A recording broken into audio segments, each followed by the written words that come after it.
My dear sisters and brothers in Christ Jesus, November 21st, today we celebrate the feast of the presentation of the Blessed Virgin Mary.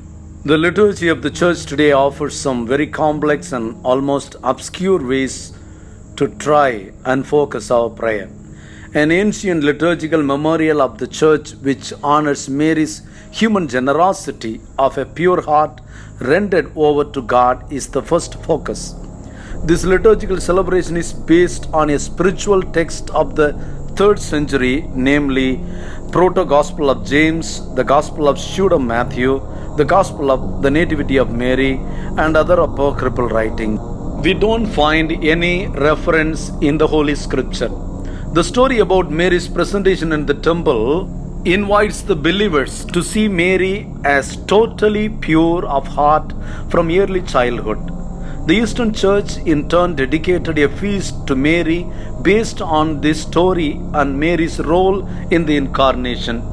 The same feast came into being in the West only in the 7th century, and it has been part of the Marian cycle of feast in Roman liturgy since. Today's Mass readings do not seem to have any relevance to each other or to the Marian feast. The first reading from the apocalyptic book of Revelations focus on the glory of those so dedicated to God that they proclaim His word in the face of persecution. They are brutally martyred and taken into eternal life at the command that comes from God after 3 days. The purity of the heart of the martyrs unto death is the centerpiece of this highly symbolic text. The Gospel passage from Luke tells of a group of Sadducees challenging Jesus with an old dilemma based in the law of Moses, found in the book of Exodus chapter 25, that requires a widow to marry her husband's brother if she has not produced a male child by the time of her husband's death. The story is clearly a test case of Jesus' response to the law of Moses that raises a seemingly unsolvable dilemma about belief in human resurrection. The case posed here is full of symbols.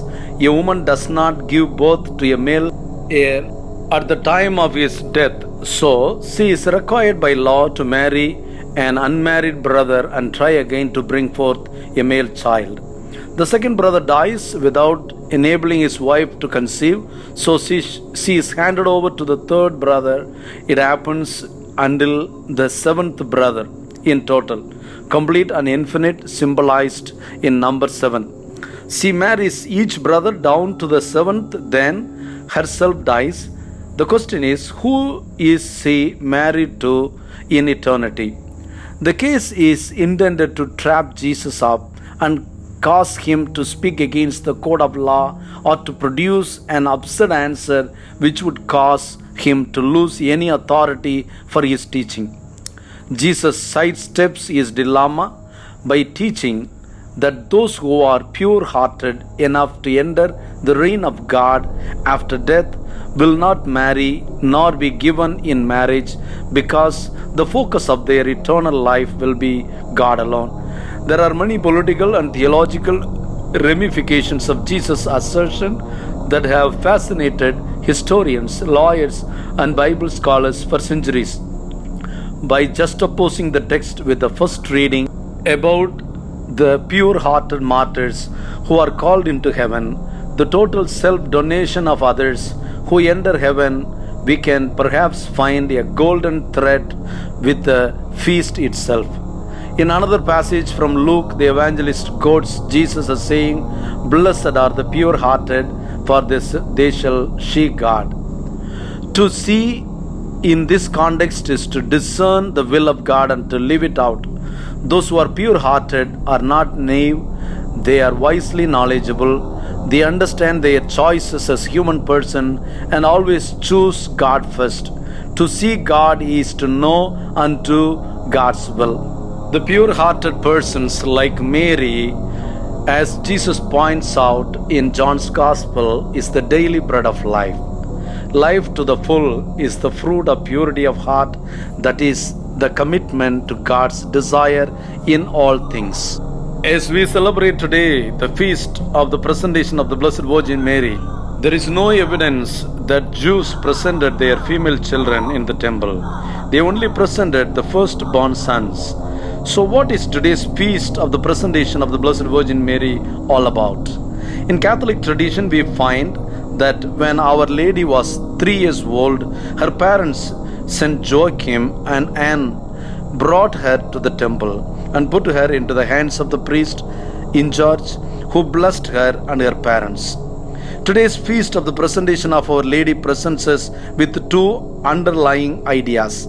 First, Mary was consecrated from childhood, set apart for an extraordinary life.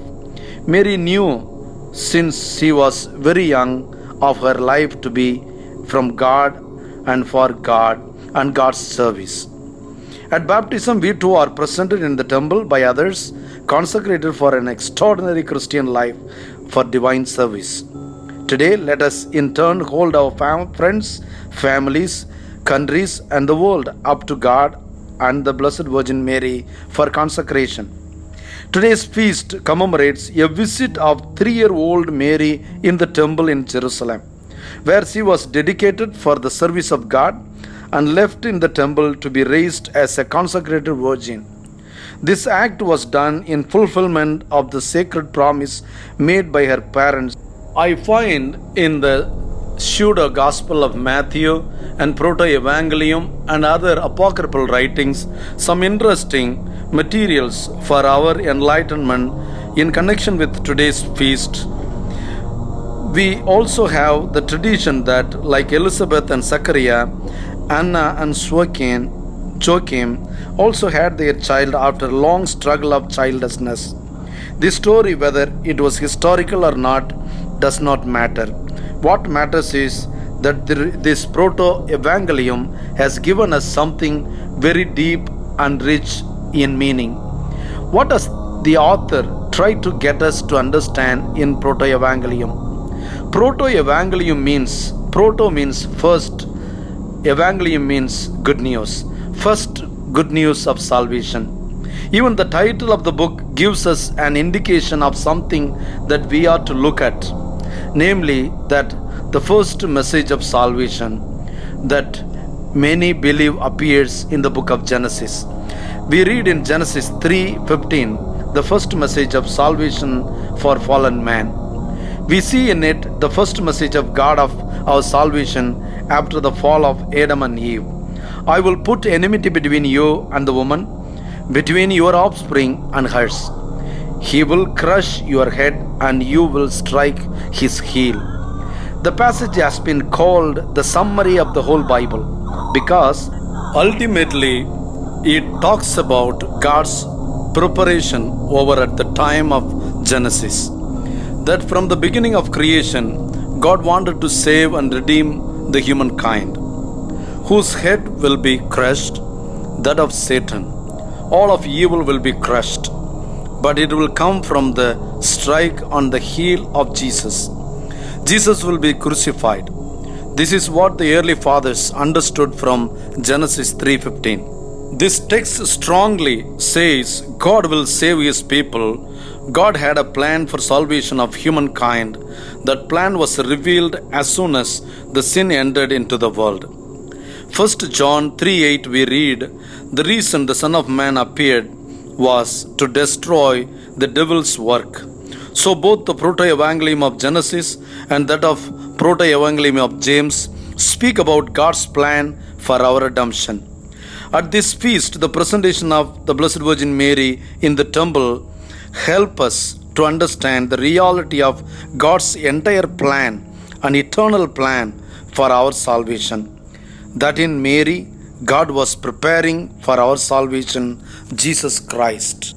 The main invitation of the feast of the presentation of the Blessed Virgin Mary in the temple is to accept our presentation and claim the gift of Spirit in order to be blessed by the ability to see God.